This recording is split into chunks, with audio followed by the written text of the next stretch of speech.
Hi, I'm Ben-Yaakov. This presentation is entitled LCC versus LLC Converters, Part 2, Basic Characteristics.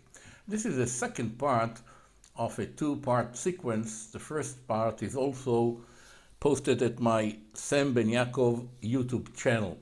It is highly recommended that you first watch the first part and then go on looking at the second part. I'm showing here a number of resonant converters. Some are of one resonant. For example, here we have a series resonant converter, one inductor, one capacitor. This is the load, and we have the load in series with the resonant circuit. This is why this is a series resonant converter. We have a rectifier and a capacitive filter. Here we have also a single resonant converter, one inductor, one capacitor. These are bulk capacitors. The capacitance are much higher than the capacitance of the resonant capacitor. And in this case, we have the output connected in parallel to the resonant capacitor. This is the parallel resonant converter. And then we have again a rectifier. We have again a capacitive filter here. On the other hand, we have now two resonant converters which are multi-resonant because they have more than one resonant. We have here LL, two inductors, one capacitor, and then the output is in parallel to one of the inductors, again capacitive filter. And here I'm showing a LCC, two capacitors, one inductor. These are again bulk capacitors, and the output is again connected in parallel to one of the resonant capacitors. So what is it that we are looking for in converters in general, and we're talking about resonant converters? Well, first of all, we'd like to have soft switching to reduce losses, especially if we are running the converter at a high frequency. We prefer zero voltage switching because zero current switching is problematic. We have the diodes which are conducting, and then we are turning on a transistor against a conducting diode. So zero voltage switching is preferred. We have to cope with specified load range, that is the load is changing and we have to maintain a constant voltage, or perhaps we'd like to change the voltage, but still we have to cope with different loads. Then we have to worry about input voltage changes. That is, the input is not constant, and therefore if we like to keep the output voltage constant, then we have to change the gain. And there is the issue of frequency range. We don't want the converter to require a large span of frequencies for various reasons that I'll talk about in a couple of minutes. And then of course, above all, we like the converter to run at high efficiency.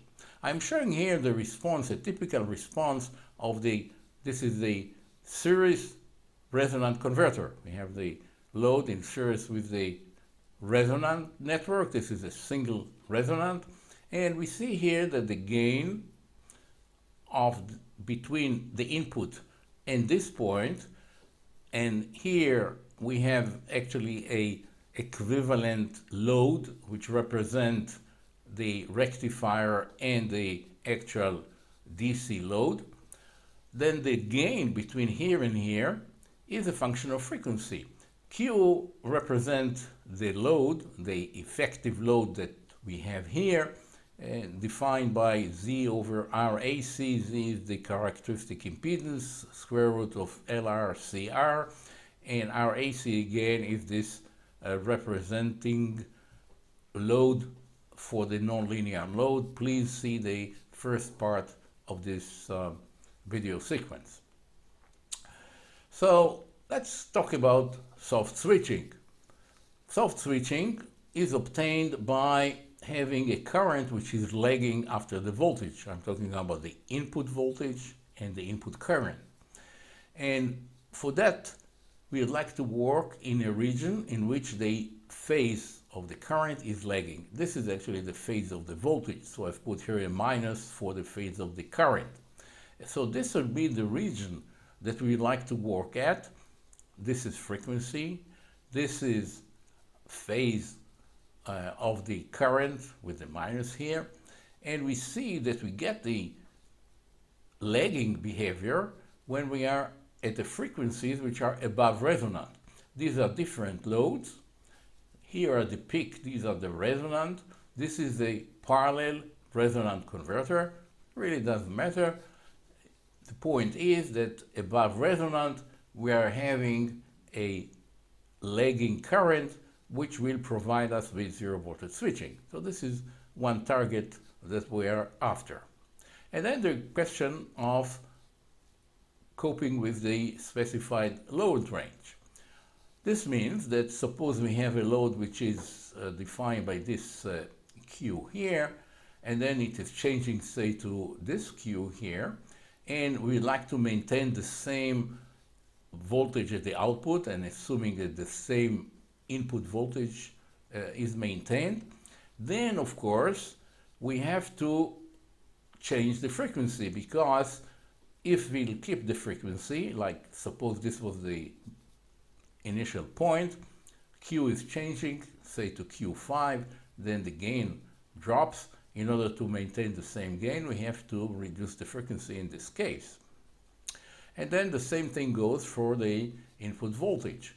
If we like to have a constant output voltage, the input voltage is changing, then of course we have to change the gain. So we had the gain here, and now we have to change it, and at the same time we might have a change in the load. So we need a span of frequency from here to here. This will be the span of the frequency. So this is the issue of frequency. We don't want to go to very high frequencies because losses will be higher, even though it's soft switching, but then magnetic core losses and other losses are increasing as the frequency goes up and up. So we like to keep this as small range as possible. And then we have the issue of high efficiency. Now, what is corrupting the efficiency? What is causing losses? There are a number of reasons. Number one is a high Q. If the system works at high Q, here we have a high Q with a high peak, and we operate here.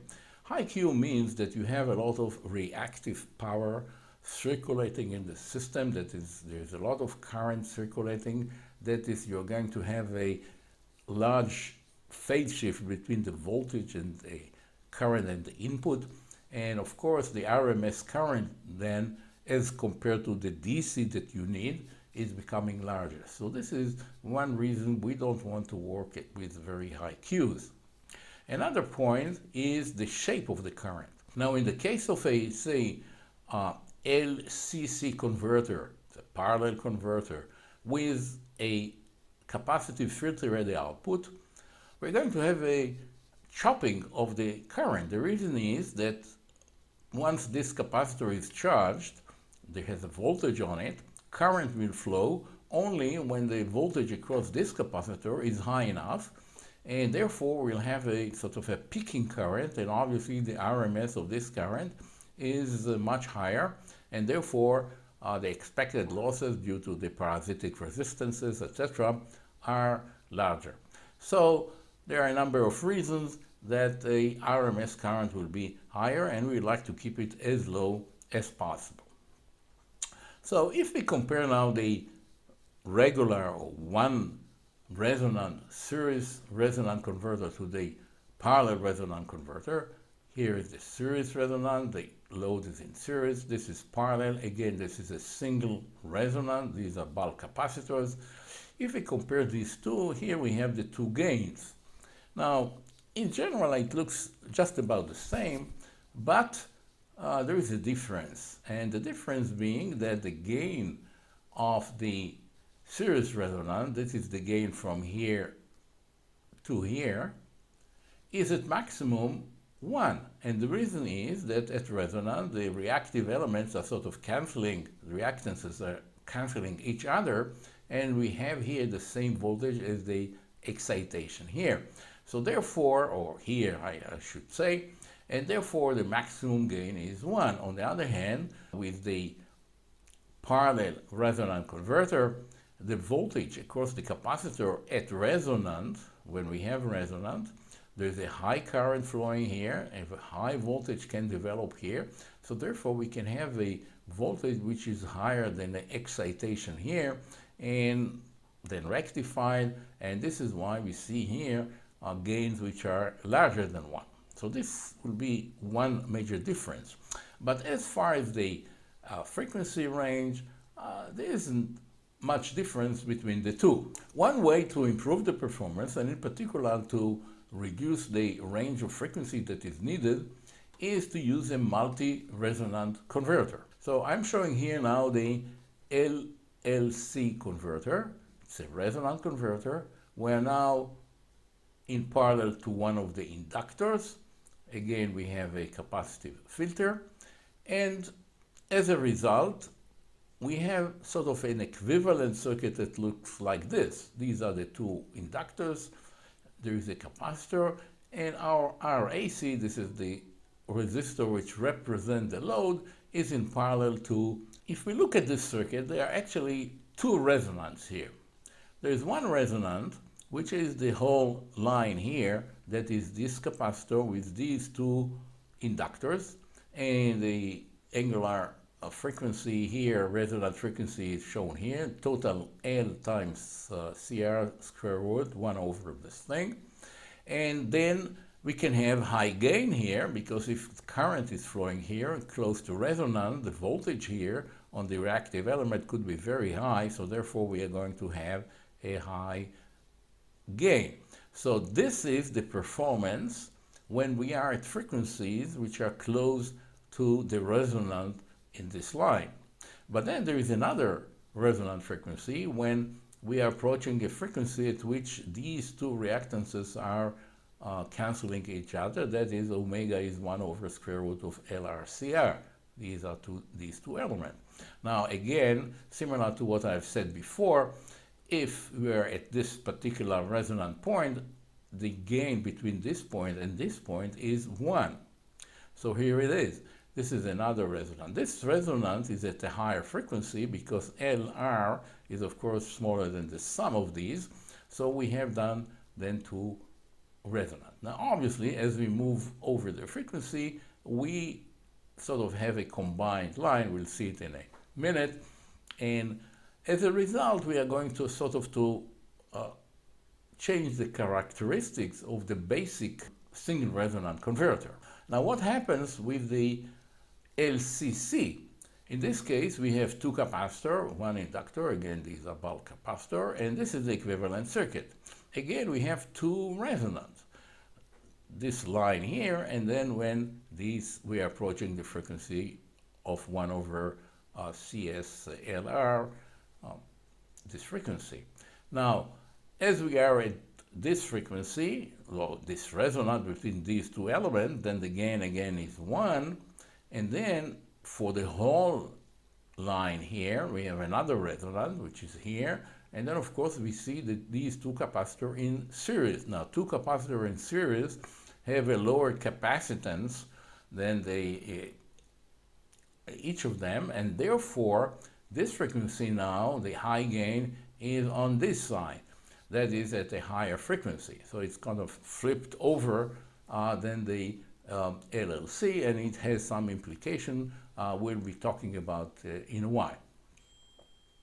And here's now the combined gain, that is the actual gain of the whole LC. If you see here this point of gain 1, and then we see here the higher gain at lower frequency, and then we see here the phase. This is now the phase of the current. We want a lagging phase, lagging current, so therefore this is the region that we would like to work. This is the frequency region, and this is again above the resonant point, okay? So this is the region we'd like to work at. Now again, we see here that at this region, the zero voltage switching, we see here that for the different loads, we have the same gain. And again, the reason is that we have a resonance between this and this, this element and this element, the L and CR. And once we are at resonance between these two, then the voltage here is the voltage of the excitation, no matter in general what is the load here. So this is this conversion point of all the cases. For different loads, we have about the same gain. Now what happens with the LCC? As we have said, this is sort of flipped over. Now this point here, which we have about one gain, a gain of 1, is not an area that we would like to work it, because we want 0 voltage switching, so we work above resonant. And as we see here, this is again the phase. The phase here, this is the minus here. The phase here is lagging, the current is lagging for the frequencies about this point. So this would be the operating region for the LCC. Now what we see already is that here we're going to have a fairly low gain, because the gain is sort of converging unless we go to very high Qs, and this is not very good. This is not something we like to have. On the other hand, here we have a spread of gains, and therefore we already can say that for the LCC, the benefit is that you can get a wider gain range than the LLC. On the other hand, for changing of a load resistance, a change of a load resistance, the LLC is better, because if you work in this area, as the load is changing, you are still maintaining the gain. You have to move a little bit to cope with the gain change. So LLC is good for variable loads. LCC is good for large or a change of gain that you might need. So here is sort of the summary between comparing the series resonant. This is a single resonant network, parallel resonance, and we see that we have quite a spread here, while here we see, as I have said, gain, fairly constant gain. Here we have sort of a larger gain range, and as we compare the LCC to the parallel resonant converter, both have the same type of arrangement, that is, the load is connected in parallel to a capacitor. We see that here we have a lower rate of change, that we need higher frequency, while here we see it a little bit faster change. So in this respect, the range of frequencies that we would need here would be smaller than the range that we would need in a regular parallel resonant converter. On the other hand, if we compare the LLC to the series resonant, the comparison is not very good here. Anyhow, the difference being that here we have a gain of 1, and here of course we can get higher gains as might be needed for changing a change in the input voltage. Another difference between the LLC and the LCC is the shape of the output current. Now in the LLC we have sort of a current source here. If we work at fairly high Q, not far from resonance, we're going to have a sinusoidal current here, and therefore we're going to have a sinusoidal current here, and this current is then fed to the rectifier, so the capacitor is actually seeing a rectified sinusoidal waveform.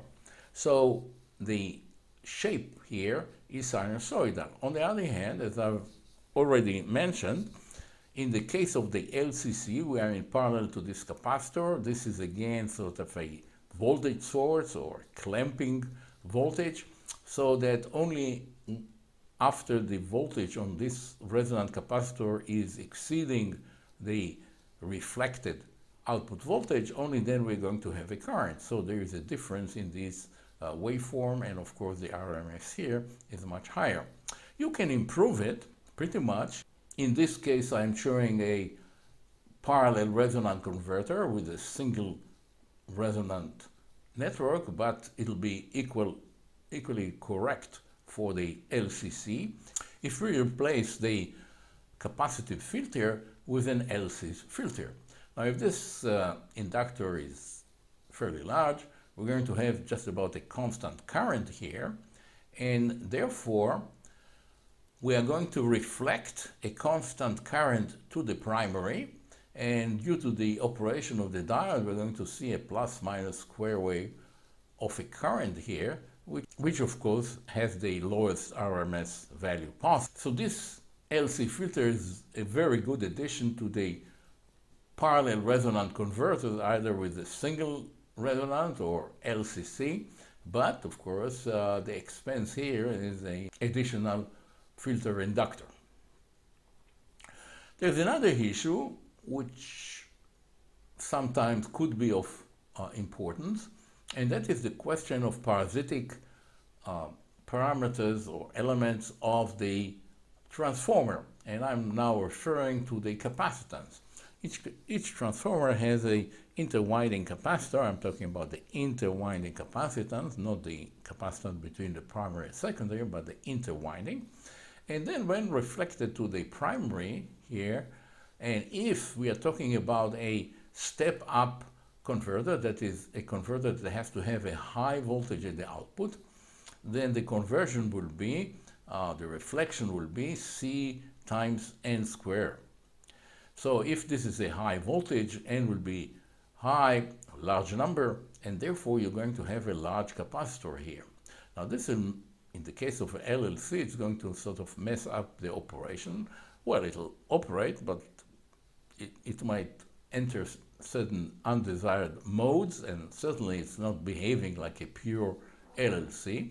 On the other hand, in the case of a LCC, it's a lesser of a problem, because you are in fact reflecting the capacitor, and then it is in parallel to already existing capacitor. So it's sort of changing the value, but not the nature of the topology.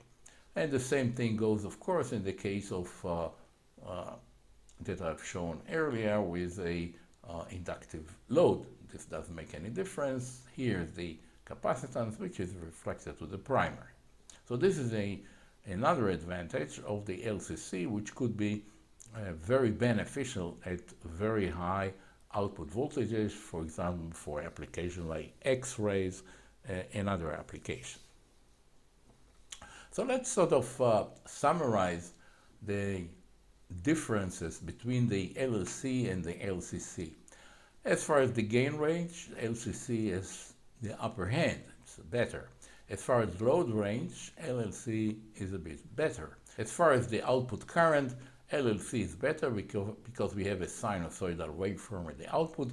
The LCC is less desirable because of the peaky current at the output.